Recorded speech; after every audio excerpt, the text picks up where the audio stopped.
Good morning again, and welcome to the Well. So glad you're here in worship. So glad that y'all are so friendly and talking to each other. Again, it takes a lot of courage to come and try any church, especially a new church. We're so glad you're here. I know I already said it, but if I haven't met you, my name is Danny. I'm one of our pastors. We have three pastors here. We have Pastor JT, who's in the back with our kids ministry. We have Pastor Sadie, who just led us through worship, and an amazing team of volunteers and leaders who make this church possible. And so just always excited to be in worship with all of you and to come together and be a part of the community God is building in and through the Well here at this place. And so today we're in a sermon series called Nuance, where we've been talking about our mission, our vision, our values. Like, what are the things that make us unique? And one of the things at a baseline level that we think makes us unique is being able to hold nuance. Nuance is hard. Having an ability to hold two things at once is never something that is quite easy. And so we've been talking about that through our mission, our vision, our mantra, our purpose, our values, all of these things. And today we switched the topic up a little bit. And so today the plan was to talk about growing and being invitational, being inclusive, like what that was going to look like. And next week we were going to talk about the nuance of being a people that seek justice. And we thought with like a lot of stuff that was going on in our community, it was worth taking a time to talk about it. Like, we didn't really want to be tone deaf and talk about the power of invitation and the power of growing something. Certainly those things are important, knowing that there's been a myriad of different things happening in the midst of our community. Here's what I want to say off the front end. Some of you know me. You've met me, you've talked to me, you trust me. Some of you don't know me. You have no reason to trust me. You've never heard a word come out of my mouth other than the welcome you just received. And so here's what I would say. If you're brand new, like, challenge the things I say. You do certainly not have to agree with the things I say. You might vehemently disagree. There might be things that I really say that resonate with you. Everyone in this community that has made this their home knows that that's a part of our value. It's not that what I say goes. It's not what I say has to be where we land. I'm certainly going to try to challenge us today and dive into Scripture and look at what it says about being people that pursue and seek justice. But just off the front, if you're new, know that you might find comfort, you might find challenge. That is okay. And if you are someone that is a regular here, I would say the same thing. Like, you know me, so give me the benefit of the doubt, but certainly you don't have to agree with everything. I want you to trust me. I want you to challenge me. I want you to push back. And I got a myriad of texts and emails and phone calls this week. A lot has been going on. A lot has been happening. A lot of pain and anguish and bloodshed. There's been school shootings that have happened. In Denver, we saw this happen. We saw what now is not ancient history. Just a few weeks ago in Minneapolis, we saw a school shooting. We saw the murder of Charlie Kirk that was more notable and has got the kind of media circulating right now. And there's been a lot of things going on around this, and I suspect that there's like a lot of emotions that fill the room, right? Grief, pain, uncertainty. I think nuanced emotions is probably a good way to put it. Like, there's things you're trying to hold in tension and trying to figure out, like, how do I act in this? How do I move forward? Perhaps feel frustrated and paralyzed. And I would say that this is certainly not a political sermon, and this is not a political issue. This is a human issue. This is an issue about people that were wholly created in God's image that are coming to ends before necessary because our world is filled with sin and with brokenness, and we're fighting that at nearly every level. And so I want to challenge us to ask the question, like, how do we become a church that resists evil where we find it without becoming evil in the process? Like, how do we resist evil? How do we push back justice? How do we seek justice without becoming something that we never intended to be? Maybe the thing we were fighting in general in the process of pursuing justice. And I find solace in this. Like, I find hope in this, connection in this, but also I'm like a little bit discouraged. Like, why haven't we figured this out? But this has been something that, like, humans for human history have been wrestling with. Like, this is not unique to 2025. This is not necessarily unique to America. Though certainly culturally we have a lot more issues than many other places. But we look back in history, like, this is something that people have been crying out for, and especially the people of God. You can find this in the New Testament, God's people crying out against violence and injustice and brokenness. But you can also go back into the Old Testament and see people crying out against brokenness and injustice and violence. And many of you, again, that reached out and texted me this week or emailed me, I said you might consider reading the book of Habakkuk. And many times when things like this happen, this is the book that I push people to. And it opens up, maybe you don't know who Habakkuk is, but it opens up with a prayer. He's a minor prophet in the Old Testament. It opens up with a prayer that goes like this. How long, O Lord, how long, God, must I cry out help, but you do not listen? Or cry out to you violence, but you do not save? Maybe you've prayed that prayer this week. Like, I certainly prayed that prayer this week. Like, how long do we have to keep fighting this? How long do we have to keep praying for this? How long do we have to asking God to show up and things to change and things to be different and things to be better and for things to become the way that God intended them to be? Not like the brokenness of the world, but like the unity that Jesus promised us, the shalom that we're pushing to. This is peace and this wholeness and this connectivity. And I've certainly cried that prayer out many times this week, and I suspect maybe you have as well. And I find connection in that, knowing that I'm not the only one, both in this community, but in human history. I find it in Scripture, and we find it there. But again, I also get a little bit frustrated as I find that. But there's an interesting context that's going on in the book of Habakkuk. Like, he is not crying out about violence or injustice of like one bad apple. It's not like one bad egg.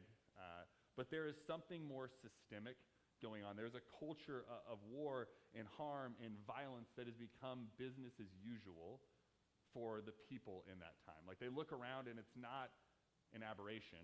It's not something that's a one-off. This is like the new operating business of the day. And the word that he uses for violence here is bigger than one singular act. Like, the Hebrew word he's using here is not about one thing. Sometimes we hear it and we're like, he's talking about maybe violence that was done to him or a friend. Like, this is a systemic word that he's using, like a violence that permeates culture and permeates systems. It's baked into the fabric of the world that they live in. And so when he's crying out about violence, he's not crying out about someone down the road that was hurt, though certainly that might be what happened to him. He's looking around and seeing a system and a structure and a culture that is doing nothing to protect him and his family and his friends, his neighbors, even his enemies. He's not seeing them find protection. And what's interesting, and I think they're on the screen in a slide here, he continues on in his prayer, like naming some of these things that happen. He says this in verse 3. He says, destruction and violence are before me, and strife and conflict abound. I prayed something like that this week, right? Like, this violence is around me, destruction is around me, and it seems like strife and conflict are the only thing that's multiplying, the only thing that's abounding, the only thing that's growing in this world. He goes on and to continue in verse 4. He says, the law is paralyzed and justice prevails. Like, I've certainly felt that before in our time, and I feel some level of frustration and solace and connection there. He says, the wicked, him and the righteous, so that the justice is perverted. And this sometimes feels that way too, right? Like, it feels like you're the odd one out for striving for peace and for justice, and you feel surrounded by a world hell-bent on something that doesn't really look like the justice and the ethics and the power of Jesus, and you feel like you're hemmed in. And I love this phrase. I don't love it that it exists, but it like hit hard that like justice feels perverted. Like that, like sometimes that feels like what's happening around us.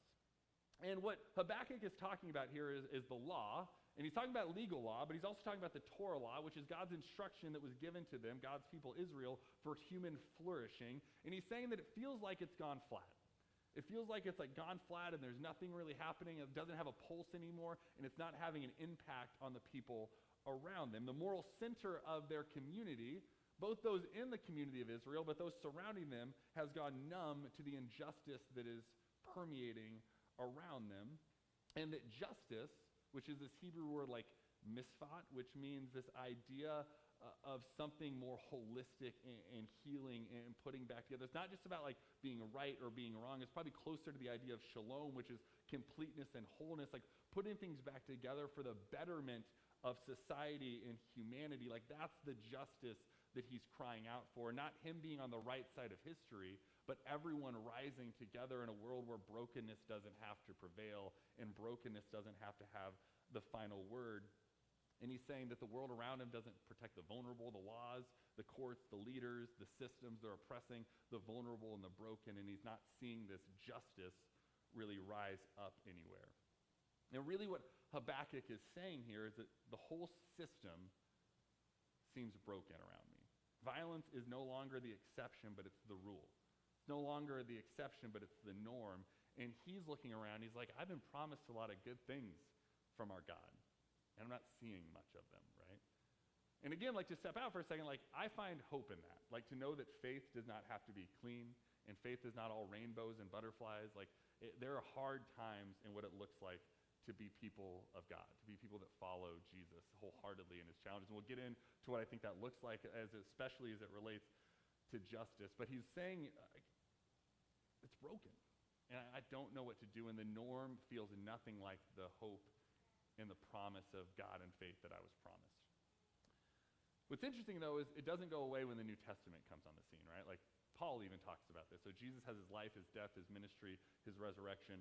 And then Paul, the apostle who kind of burst the church, comes on the scene. And he writes letters to churches. And one of his letters to the Ephesians in chapter 6, verse 12, he says, our struggle is not against flesh and blood. So it's not against people. It's not against individuals. It's not against people. But our struggle is against rulers and authorities and cosmic powers of this present age of darkness. It's not against individuals, it's not against people, but it's against powers and cosmic powers, structural powers, the things that are around us. And this word for struggle that is used in the Greek is like wrestling. And that was a word like I saw a lot of you use, like either in your text to me or on Facebook, like this is a week of wrestling. And that's interesting because that's like what Paul is talking about here. Is like we are wrestling with the powers of injustice, not necessarily the people, but the structures and the systems that are built around me. And Paul names their enemy, again, not as people, but as rulers, authorities, and cosmic powers. But by cosmic powers, he doesn't mean like demons floating in the sky and like these people casting down spells on them. What he means is the systems and the spiritual realities of the institutions and the cultures and the systems that have pervaded, that have become the new norm. Like sin is certainly baked into like individual existence, but when he's looking around, he's like, we've got here 10 years, decades, 100 years down, whatever it is, and we have systemic sin baked into the systems around me, and that is what our fight is against. Like certainly individuals express this, and certainly individuals live this out, but there's something baked in at a baseline level to the culture that surrounds him, and he's like, this is what our fight needs to be against. This is what our fight needs to push back against. And for him, the reality was like things like propaganda and systems of oppression that crush people, and crucifixion. Like we know crucifixion through the death of Jesus and the resurrection, but this was like a political and a propaganda way to suppress people. Like it was painful, it was humiliating, it was long, it was public. And people saw that, and that was the greatest form of propaganda that they had, right? To push and suppress, and like this was a level of sin that was baked into what was happening. And again, Paul understood something that I think many of us wrestle with the reality and truth of in our own life, and maybe agree or disagree on whether this is true. But Paul landed on the thesis that his enemy was not Caesar. His enemy was the culture of domination that was lived out in the name of Caesar that was around him, like the systems and the culture in the world that surrounded him. And Habakkuk and Paul would agree that certainly evil is real, and it is expressed in individual people from time to time, but it is bigger than one person. It's not just personal, but it's systemic. It's not just social, but it's also spiritual. It's something that is in every part of our lives and baked into the people and the communities and the spaces that we live. But Habakkuk isn't the only Old Testament person that talks about justice. There's another one that perhaps you've seen on like bumper stickers or on coffee cups. It's become like a slogan of sorts, but it's like far more profound and prophetic than a slogan. But it comes out of Micah in chapter 6, verse 8. It says this. It says, do justice, love mercy, and walk humbly with your God. And here, Micah is talking in similar sorts of ways in a time where like oppression and strife abound, and trying to figure out what to do. He's like, here's how we combat these things. And here are like the things that he gives to the audience that he's writing to. He says, do justice. It's this word misfot again, this Hebrew word for justice that is trying to put wholeness in things back together. He's not talking about a justice that's admired, not a justice that's hoped for, not a justice that's dreamed of, but a justice that is constructed and put together and lived both individually, socially, and communally everywhere that people existed. But he didn't just end with justice. He says, now I want you to do mercy. And the Hebrew word here is not like a soft pity, like, oh, I feel bad for you. Sometimes I think that's what we think mercy is. It's not soft pity or feeling bad for someone. It's covenantal loyalty to one another. And I think about, like, I do a lot of weddings for people at our church, and we go through and we say our vows, like, I'm going to love you for richer, for poor, for better, for worse, in sickness and in health. We do those things. Like, that's like covenantal kind of language, right? Like, that it's not circumstantial. It's like a commitment to you. And like, you look at the way God loved God's people, right? Like, that's a covenant. I think about stories of like the prodigal son. That's covenantal love. The son just completely abandons his father. He says, I'm dead to you, you're dead to me, I'm going to go live my life, and I know what's best for me. He goes away, and he turns his back on his father. His dad's love in this story, who is an illustration for God in our relationship with God, never turns his back on him. His covenant, his commitment to his son never wanes. He is always oriented towards and facing his son, just waiting for the day that he returns. Like, his side of the covenant is let down. And mercy is that. That's the kind of mercy that Micah is talking about. It's this faithful solidarity with our friends and our neighbors in this covenantal sort of loyalty. Even people that we might classify as our enemies are compelled by God to receive the same sort of justice and mercy that we do. But he doesn't just end with that, like there's justice and there's mercy, but then he says what? Walk humbly with God in all of this. And that's perhaps the hardest part of all of this, right? Like, walking with attentive modestness, awareness of our limits, but bold to act, bold to speak, putting our power up when we can, but understanding we can't do it all on our own, like having an attentiveness and awareness, a modestness, a courage, but not a level of arrogance that goes into this. And what's interesting, though, is going back to Habakkuk, right? Like, God does respond to Habakkuk in his prayer. He's like, all these things are messed up. You were nowhere, and things are not going well. And again, prayer I prayed this week. And God responds back to Habakkuk in this prayer and says this in Habakkuk verse 5. He says, look at the nations and be amazed. I'm doing something in your day that you wouldn't believe. I'll tell you, the first time I read that this week, I was like really pissed off about it. Because I was like, I'm not looking around and seeing a new thing happening. Like, I'm not looking around with amazement right now. Like, and if I was Habakkuk in that time, I think I would feel the same way. I would look around and be like, really? Like, where's the new thing you're doing? Like, I've been hearing about this new thing for a while. Like, I would like to see it. And I felt that when I prayed it. But then often when I feel any sort of emotion, high or low, I stop and I really try to sit and I try to pray about it. And I'll read it over and over again. I've talked a lot about, there's a Catholic practice called Lectio Divina, where you read and you resonate on certain words. I did that again, and so I just kind of kept praying over this passage and reading it, like what's standing out to me. And two imperatives popped out in this as God says to Habakkuk, to look and to watch, both strong imperatives that God gives to Habakkuk. And he's saying, like, don't close your eyes. And there's two ways we can close our eyes. One, to be like, this doesn't exist. We put our head in the sand and we're like, nothing's happening. The world's great. Nothing's going wrong. Like, it's cool. Like, I've seen that happen, and I've certainly been guilty of doing that. Like, we close our eyes by putting our head in the sand. Other things, and I was certainly guilty of this week, is I closed my eyes because I was exhausted. I was like, I couldn't look anymore, and I was like, it's not that I didn't want better. It's not that I didn't want change. It's not that I didn't believe that it was possible. But, like, I closed my eyes out of, like, fear and exhaustion. There is a level of self-care in that. I think there are times that we might need to do that. But what God is telling Habakkuk here is, like, don't bury your head in the sand. Like, don't close your eyes, but look, but then watch, right? Don't assume that God is absent in the mess. And as you look and as you watch, you may not see the totality of where God is moving, but you may start to see glimmering moments of God's hope and justice being revealed in the midst of what's going on. And both Micah and Habakkuk teach us something that I think is really important. And at least stood out to me a lot this week. That lament without speech feels a lot like despair.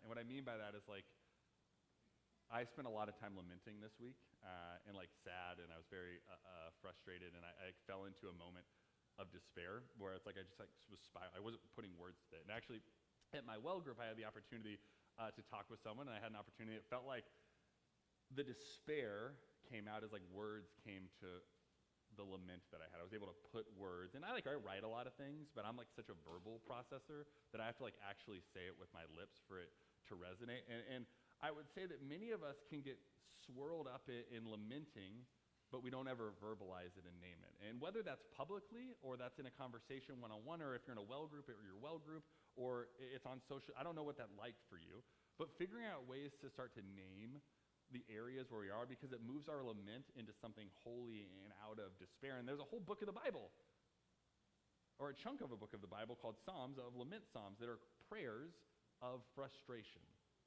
prayers of anger, prayers of anguish, some that end with no hope and some that end with no sign of God's presence in them, because they're saying, this is just how I feel right now. And I think the challenge is to find ourselves, like, how do we not close our eyes? How do we watch? But how do we name the lament of our hearts so we don't fall into despair? But on the other side, I would say, like, speech without attentiveness to the realities of the world is probably arrogance, right? Like, being like, I have every, like, solution to this, and I'm just going to speak, and I'm going to throw it into the void, and I'm going to give all my thoughts and my opinions, but I haven't once worked individually or personally to try to, like, put these broken pieces back together around me. Like, that might be better classified as arrogance, and certainly there are times, more than I would like to admit, that I am guilty of that. And I think the challenge in both of those is saying, like, how do I lament, and how do I speak, and how do I act, and and all of the things I do, I believe, and I'm looking and watching for a God that might be doing something that I currently can't see, but I hope and trust and believe might be possible. Like, faith is both naming injustice boldly and staying awake to the surprising work of what God is doing in the world.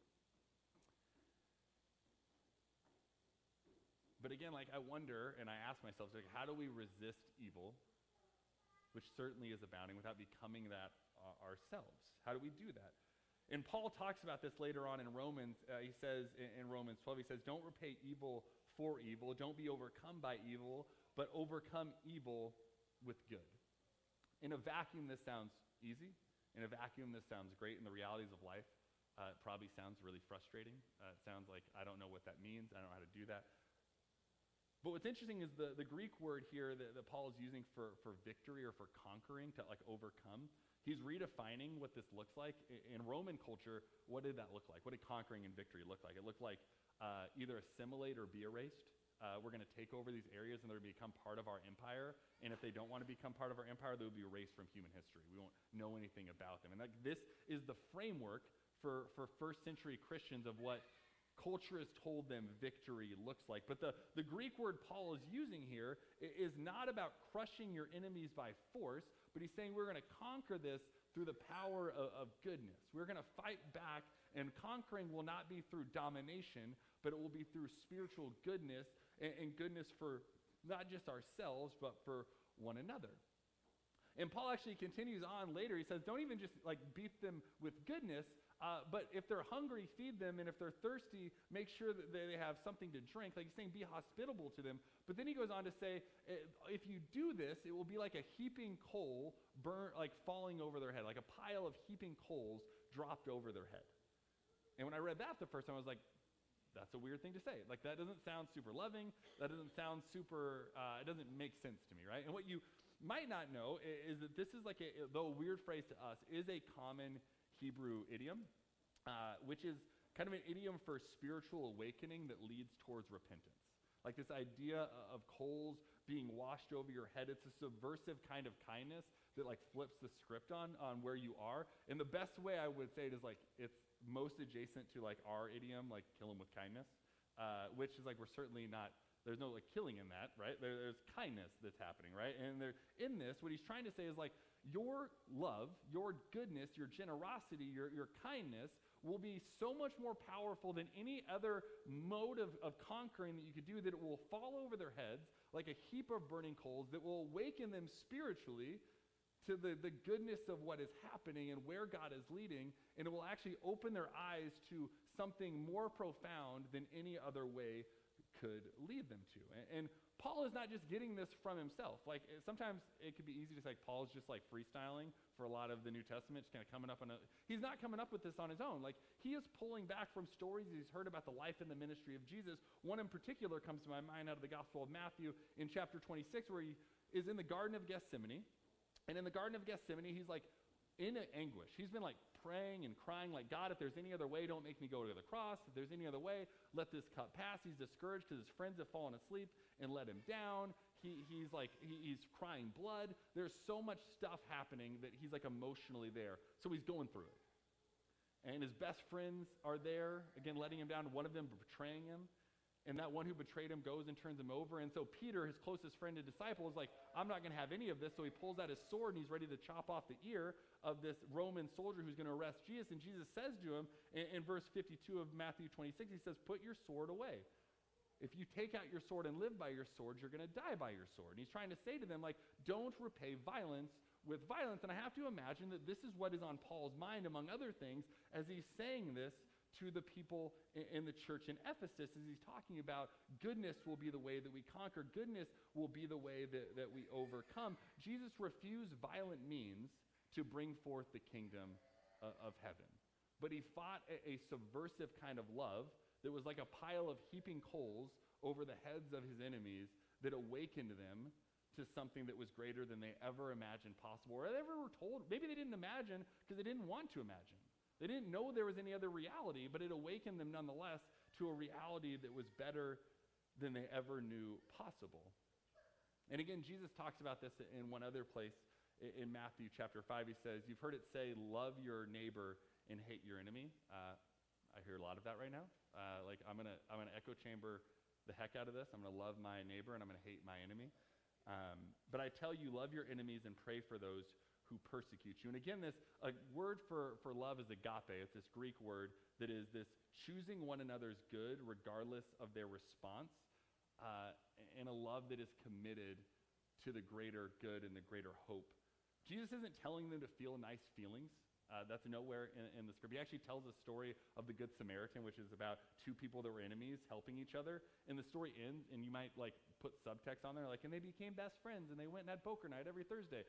It never said that they loved each other. Never said they liked each other. It never said they wanted to. But there was a moral obligation to help those that were in need, even if it was their enemy. And Jesus isn't saying that there is going to be good feelings about this every step of the way, but he is commanding a blessing and a posture that breaks cycles of violence and harm and hate that pervade the world that we live in. He says, pray for those who persecute you. That's not passivity, right? That's not like being weak and laying back. That's holy and I think spiritual levels of resistance that believes that we have a part, but that God has something to say about the injustice. That's looking and watching while participating along with God, handing vengeance to God while trusting and pursuing justice in that process. And what's interesting in this is there were not just one set of Jews. The Pharisees get a hard time. We give them a lot of guff here. But they weren't the only ones. They were these separatists, and these people exist in our world today. They're we're going to pull away. We're going to start our own faction of homogenous people that look alike, think alike, dream alike, whatever, and we're going to start our own little compound here in the middle of, we'll say, Arkansas, and we're going to go do our thing, and we're going to live here, and we're going to do this, right? We're going to go and do that, right? That's what the Pharisees were like. But then there's this other group of people, the Zealots, and the Zealots were we are going to win by one means and one means only. That's through violence, and we're going to win this through bloodshed. And you maybe have heard of the guy Barabbas, who's up at the cross with Jesus, and they're trying to decide who's going to get crucified. Barabbas is a zealot. He's a political insurrectionist whose way that he believes is the greatest way to redefine the world they live in is through violence. He would be a zealot.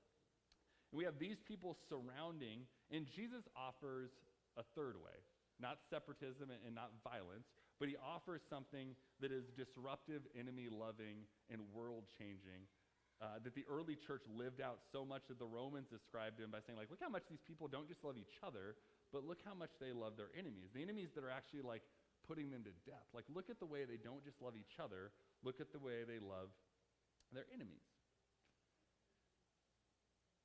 And I think about, we've had a bunch of baptisms over the last several weeks, and during our baptisms, we have these promises that we make, not just our baptismal people, but our congregation, right? They make these promises to one another, and one of them is this, that we live in a broken world, from cosmic to communal, from the social to the micro to the macro, right? It's all the world we live in, it's broken. Sin threatens to tear us apart from God and from one another, and if that's where the story ended, it would be awful. But it doesn't. We get to be a part of putting those broken pieces back together. And that's not just the person getting baptized, that's us together. And that's not if you agree with them or look like them or co-sign everything they do. It's your obligation as a follower of Jesus to be a part of this peace putting back together work of putting the broken pieces of our world back together. And I think that we celebrate those vows in baptism, but there are promises daily lived out as followers of Jesus. There are baptismal vows because there are promises that we make to God and to one another of what it means to be a deeply devoted follower of Jesus. So like Habakkuk, we cry out, how long is our world and our neighborhood, our communities going to be shaped by violence? I think many of us cry out like that. How long will systems, twists, injustice, and bloodshed feel normal? And yet we keep crying out and keep watching for God's surprising work, but we still don't really see movement. We don't see action. Like, how long do we have to cry out? And I ask myself this question, like, what do we do? Like, what do we do? Well, I think we name violence and injustice for what it is. I think we commit to doing the work of justice, not just talking about it, not just dreaming about it, but we actively cultivate it in the places that we live, not just admiring it, but building it. We refuse to repay evil with evil. We choose to love even our enemies so that we don't become the very evil that we're trying to resist. That is like a pile of heaping burning coals over the heads of the person that might be our enemy or our oppressor, but they're so warm that it awakens them to a world that is different than they ever knew possible. And I think Paul says it best when he says, don't be overcome by evil, but overcome evil with good. I personally don't believe that's naive optimism. I believe that's radical, Holy Spirit-empowered resistance that leads to hope and to justice.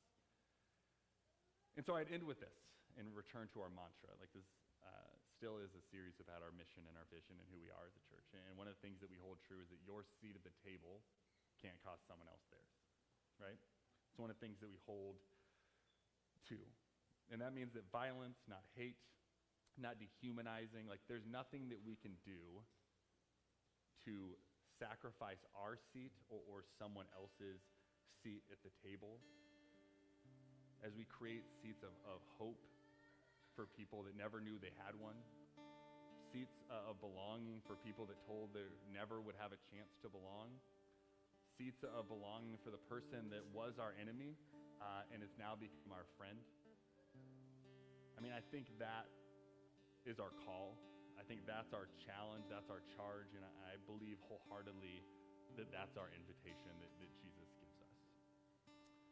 And so in a moment, I'm going to pray, and after I pray, the band is going to lead us through a song of reflection. I know I spoke for a while, and some of it may have landed, some of it didn't, and that's fine. So wherever you are, my challenge would be this. There won't be words on the screen, but this is your chance just to hear the words they sing. So you can close your eyes. If you know the words, you can feel free to sing them. You can engage, but use this time as a time to reflect. We don't often pause after the message. We want to pause and really sit on what God might have to say to us, but what God has already been saying to us as well might have time to permeate in our hearts. And so with that in mind, I invite you to join me in a word of prayer. God, I do thank you that you invite us, and more so than invite us, you encourage us to bring everything we have to you. Church is not all about having it together, putting a mask on and pretending like everything is fine, pretending like the world isn't filled with brokenness, but your call and your challenge is for us to bring all of ourselves, the good, the bad, and the ugly, to you, to this place, to each other, and to the relationships we occupy, so that as we all walk forward, both individually and collectively, we might walk forward into your justice, and forward into your truth, into your community, into your shalom, which is a completeness and a wholeness that many of us can't even imagine possible, but you are cultivating all the same. And so God, I ask that you would help us pull away the veil of the brokenness that covers this world so that we might see more images of your goodness and your peace. Help us look, help us watch, help us be active for the new thing you are doing, even when it feels hard to believe it's possible. So God, be with us as we continue to worship. Praise all in Jesus'